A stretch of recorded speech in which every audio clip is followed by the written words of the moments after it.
তো hey guys, good morning সবাইকে।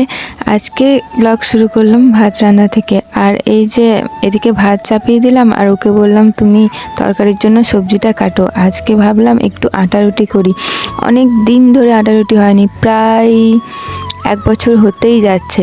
মানে আটা রুটি খাইনি এরকম নয়, খেয়েছি, কিন্তু অনেকদিন বাড়িতে করা হয়নি। আসলে কি বলতো, কালকে সন্ধ্যেবেলায় আমি মাসকাবারির বাজার করতে গিয়েছিলাম আমাদেরই এই একটা পাশের দোকানে। তো ওখানে দেখলাম অনেক গুড় এনেছে, আর বেশ গুড়গুলো সুন্দর সুন্দর ছিল। তো গুড় দেখেই মনে হয়ে গেল গুড় দিয়ে রুটি খেতে বেশ ভালোই লাগে। কার কার গুড় দিয়ে রুটি খেতে ভালো লাগে কমেন্টে কিন্তু জানিও।